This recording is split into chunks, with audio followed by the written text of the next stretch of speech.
So students, welcome to AIB Education and Study with Anas sir.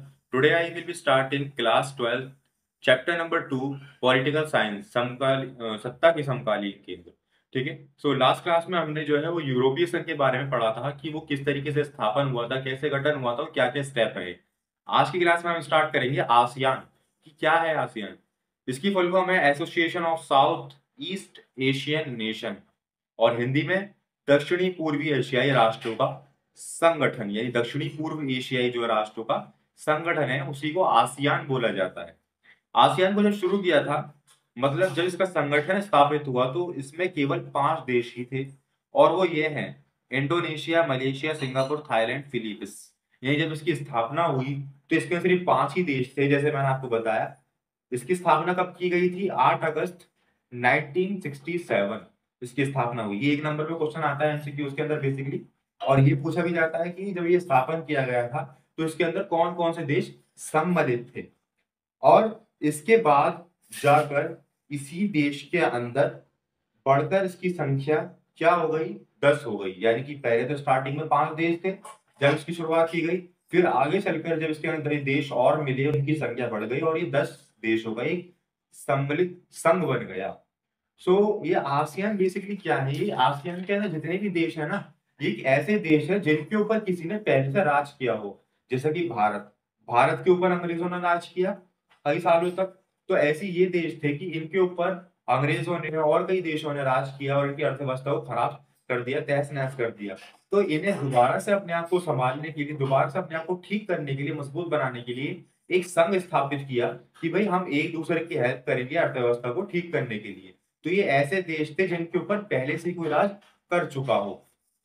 इस संगठन में ज्यादा वो देश शामिल थे जिसने दूसरों ने राज किया हो जिसके ऊपर सालों साल। उदाहरण के लिए भारत। तो ये संगठन इसके लिए स्थापित किया था कि जब हम छोटे छोटे देश मिलकर काम करेंगे तो हम अपनी अर्थव्यवस्था को भी बढ़ा पाएंगे और विकास भी कर पाएंगे। और सबसे महत्वपूर्ण बात यह है कि कोई और देश हमारे ऊपर कब्जा भी नहीं कर पाएगा। जब हम आपस में संगठन बना के वर्क करेंगे तो क्या होगा, और किसी और बड़े देश की हमारे ऊपर ये हिम्मत नहीं होगी कि इसके ऊपर कब्जा कर लिया जाए, जैसे अभी अभी हम हटवा के चुके थे अपने ऊपर कब्जा। फिर परस्पर सहयोग की भावना थी, व्यापार की रेखा को आगे बढ़ाना था और संपूर्णता का सम्मान करना था, यानी कि एक दूसरे के कल्चर को, संस्कृतियों को अपनाना था और उसका सम्मान भी करना था। ठीक है। आसियान को आगे बढ़ाने के लिए 3 पिलर कम्युनिटी कौन कौन से थे, यानी 3 स्तंभ जो आसियान संगठन को आगे बढ़ाया जिन्होंने, उनके नेम क्या है और उनके कार्य क्या है। पहला तो ये आता है आसियान सुरक्षा समुदाय। आसियान सुरक्षा समुदाय, सुरक्षा से क्या समझ में आ रहा है? बेसिकली समुदाय था कि सुरक्षा से रिलेटेड, कि हमारे इस संगठन के अंदर हमारी कितनी सुरक्षा है और हम दूसरे देशों से कितना बचाव कर सकते हैं, उसके ऊपर एक सहयोग संगठन बनाया गया जो सेना के ऊपर ध्यान देता था कि हमारे पास कितनी सेना और कितनी चाहिए।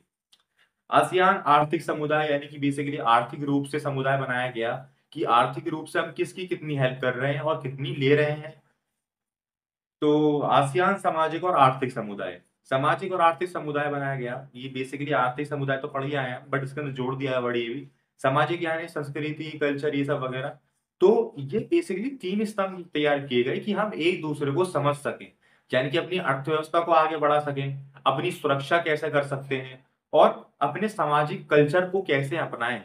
एक दूसरे को सामाजिक कैसे मतलब समझें, कैसे अपनाएं उनका कल्चर। तो ये 3 स्तंभ थे और इन 3 स्तंभ के जरिए ही सारा काम किया जा रहा था इसके अंदर, आसियान के अंदर। तो इसके अंदर आपको एक नाम देखने को मिलेगा, आसियान शैली क्या है? तो आसियान शैली ये है कि आसियान ने अपने संगठनों में टकराव रहित, अनौपचारिक, असहयोग मत मेल मिलाप की एक नई मिसाल कायम की और बहुत ज्यादा नाम कमाया। इसी को आसियान शैली या एशियन वे कहा जाता है। यानी कि आसियान जो संगठन था उसने बहुत जल्द ही तरक्की हासिल करी, एक दूसरे को समझा, अपनी अर्थव्यवस्था को ठीक करा और अपना विकास किया। तो उसकी देश के अंदर, विश्व के अंदर काफी वाहवाही हुई। एक दूसरे को टकराव रहित रोकने के लिए उसने काफी काम किया और उसका जितना सम्मान किया गया और विश्व ने, यानी उसकी जितनी तारीफ की गई, उसके जल्द से जल्द काम करने को एशियन वे या आसियान शैली बोला गया। ठीक है। एक नई मिसाल कायम की थी और बहुत ज्यादा नाम कमाया, तो इसी नाम कमाने को एशियन वे बोला गया, आसियान शैली। ठीक है। तो इसके बाद हमें एक टॉपिक और मिलता है, ARF का क्या मतलब है?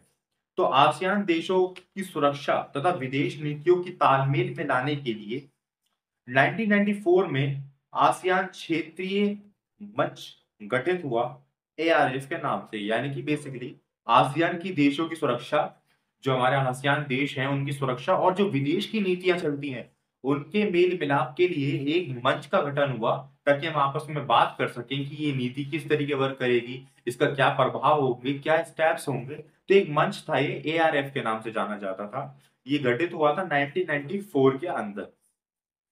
फिर इसके अंदर हमें most of the important topic मिलेगा एक, एफटीए का क्या मतलब है। आसियान में निवेश, श्रम तथा सेवाओं के मामले में मुक्त व्यापार क्षेत्र, एफटीए पर भी ध्यान दिया। यानी कि जो हमारे आसियान के सारे देश थे उन्होंने एक संगठन बनाया कि भैया हम मुक्त व्यापार काम करेंगे। यानी कि जैसे कि फॉर एग्जांपल मैं आपके सिंगापुर के अंदर कोई माल पहुंचाऊंगा तो इंपोर्ट ड्यूटी एक्सपोर्ट ड्यूटी नहीं लगेगी, ज्यादा अगर लगेगी तो ज्यादा नहीं लगेगी। तो बेसिकली मुक्त व्यापार क्षेत्र की स्थापना की गई, एफटीए बोला जाता है उसको इंग्लिश में। तो इस पर भी ध्यान दिया गया। इस प्रस्ताव पर आसियान से बातचीत करने की पहल अमेरिका तथा चीन ने भी कर दी थी। यानी कि ये जो प्रस्ताव रखा था आसियान ने सभी के सामने, इसकी पहल किसने करी थी, अमेरिका और चीन ने।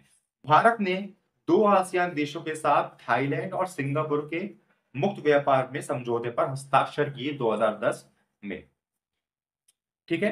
तो बेसिकली एफटीए क्या था, मुक्त व्यापार निवेश क्षेत्र था कि हम एक दूसरे के देश के अंदर जब व्यापार करें तो उस पे इंपोर्ट और एक्सपोर्ट ड्यूटी ना लगाई जाए। तो उस पे पहले सबसे पहले किसने करी थी, अमेरिका और चीन ने। और भारत ने 2010 के अंदर आसियान के दो क्षेत्र थाईलैंड और सिंगापुर, इन दोनों देशों में व्यापार करने के लिए हस्ताक्षर कर दिए थे कि हम मुक्त व्यापार करेंगे, यानी कोई इंपोर्ट और एक्सपोर्ट ड्यूटी नहीं लगेगी। तो आसियान के अंदर इतना ही था हमारा इंपॉर्टेंट।